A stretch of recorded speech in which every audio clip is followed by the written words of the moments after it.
Bonjour à tous et bienvenue dans cette nouvelle vidéo. Aujourd'hui, je vais vous présenter Windows 10 pour le 930, donc c'est la dernière version qui vient de sortir, la Technical 10080. Au niveau du téléphone, donc c'est assez fluide. Au niveau de l'installation, c'était un peu galère, ça a bien mis 2 heures, enfin plus de 2 heures, pour que tout rentre dans l'ordre. L'installation elle était rapide, mais après, pour que les sauvegardes reviennent sur le téléphone, ça a mis un petit moment. D'ailleurs, je pense que je reviendrai à terme sur Windows 8 parce que Windows Phone 8 parce que ça fonctionne bien, mais il y a quand même quelques bugs. Alors dans cette vidéo, je peux pas vous montrer Office parce que il veut pas se télécharger tout simplement. Donc là, vous avez le Store Beta qui a été installé et qui permet de télécharger les nouvelles applications en preview.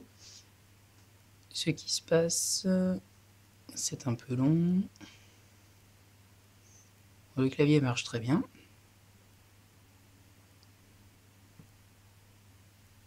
Hop. Hein.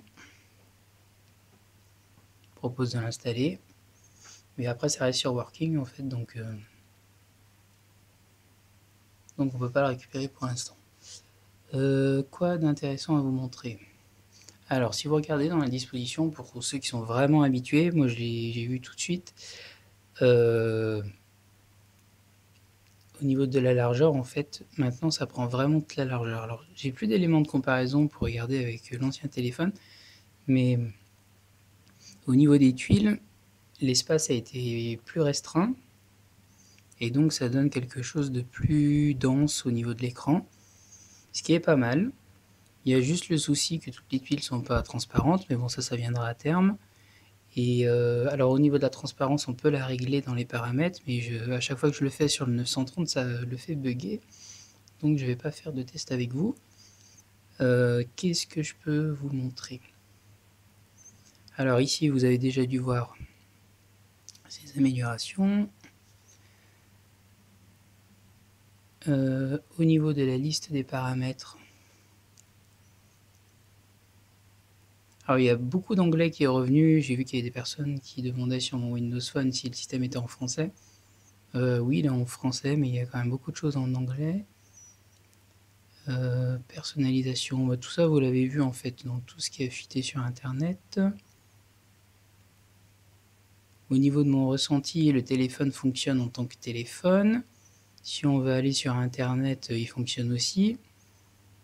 Voilà, ça charge bien les articles, mais après, je suis pas très rassuré à emmener un téléphone comme ça quand même avec moi au travail. Dans le sens où s'il bug, en redémarrant, pas sûr que... Enfin, il faut un petit moment s'il redémarre pour qu'il se mette en place. Alors là, on voit que, comment dire, le menu prend pas tout l'écran, et j'ai vu ça sur certaines applications aussi. Donc c'est plutôt lié au 930, je pense. Par rapport à la définition d'écran, tout n'est pas optimisé. Vous voyez, c'est tout flou au niveau des icônes, donc ça c'est un peu dommage. Il n'y a que certaines icônes qui sont optimisées, et encore ils sont tout petits. Donc ça ne sert pas à grand chose. Au niveau de... Qu'est-ce que je voulais vous montrer? Ah oui, l'appareil photo. Au niveau de l'appareil photo, donc maintenant, Lumia Camera est en natif, c'est-à-dire qu'on n'aura plus 36 applications pour les photos. C'est pas plus mal, vous voyez, c'est exactement la même application avec ici le fameux filtre capture enrichi. Ici, vous avez accès aux paramètres classiques pour pouvoir régler, par exemple, ici le mode DNG. Donc c'est pas mal. Après, il faudra vraiment que l'application soit au point, parce que le fait de passer par le store permet d'avoir des mises à jour plus intéressantes, enfin plus rapides.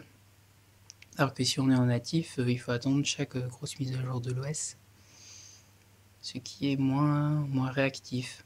On peut le voir sur Internet Explorer, sur les PC. Email est en erreur, là, donc je sais pas trop pourquoi. Je suis allé voir dedans, mais je sais pas pourquoi. Donc j'ai utilisé Outlook pour mes emails, qui fonctionne bien. sauf avec Gmail. Du coup, mon Gmail ne s'est pas reconfiguré, mais je vais réessayer plus tard. Donc il y a plein de petites choses comme ça qui sont pas très intéressantes si c'est sur votre téléphone principal. Si vous avez plutôt tous vos services. Après, c'est normal, on est sur une version de développement. Pour se rendre compte, on est sur... En fait, ce qu'il faut comprendre, c'est que pour développer Windows 10 pour les smartphones, il a déjà fallu avoir une base pour les ordinateurs. Donc c'est pour ça que le développement pour PC a commencé en octobre. Et celui pour mobile a finalement commencé réellement en janvier. Donc là, c'est comme si on était en décembre pour les PC. Donc il faut encore compter quelques mois. En fait, le vrai Windows 10 sera pas là avant octobre. Parce que il y a encore plein de choses à régler sur les smartphones. On n'est pas du tout au niveau de qualité de ce qu'on avait sur Windows Phone, enfin ce dont moi j'avais l'habitude sur Windows Phone. Je voulais vous montrer autre chose, mais je sais plus ce que c'est. Bon, bah c'est fluide, tout ça, ça c'est bien. Mais il y a quand même des bugs. Et je sais plus ce que je voulais vous montrer. C'est cool, je devrais prendre des notes.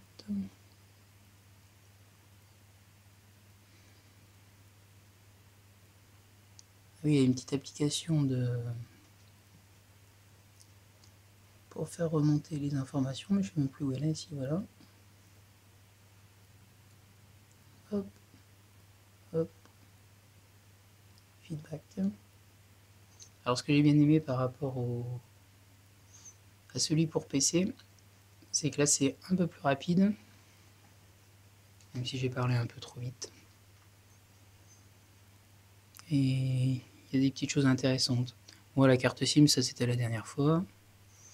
Code PIN, disparition du raccourci data, est une torche. Application People, bug graphique. Donc ça c'est toutes des choses qui se corrigeront petit à petit.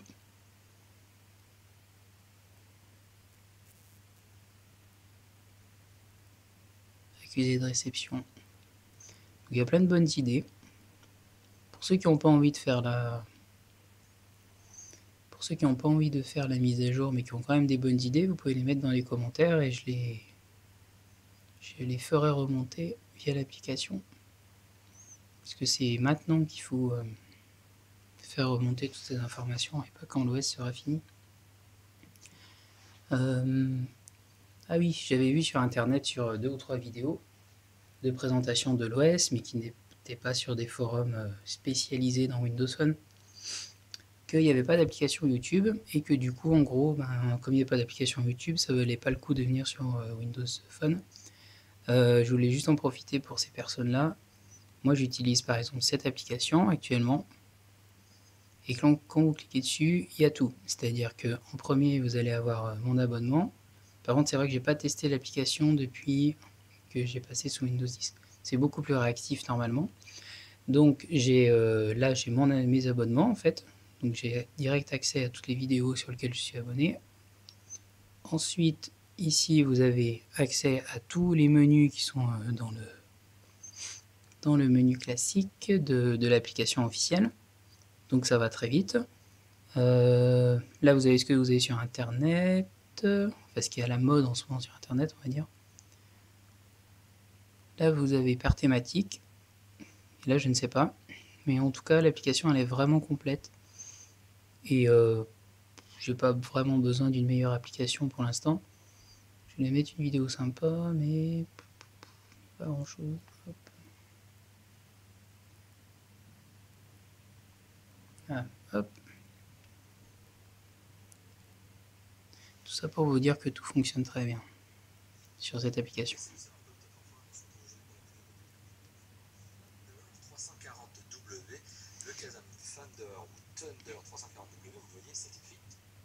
Nouveau téléphone sous Windows Phone. Voilà, donc merci à tous d'avoir regardé cette vidéo. Vous voyez, on peut fermer sur le côté maintenant. Et je pense qu'on aura un mode paysage, même si pour l'instant, il n'y a pas de mode paysage, mais ça devrait arriver plus tard. Si vous avez des questions, n'hésitez pas à les mettre dans les commentaires. Puis je referai une petite vidéo dès que Office sera disponible parce que c'est vraiment des applications intéressantes. Allez, ciao!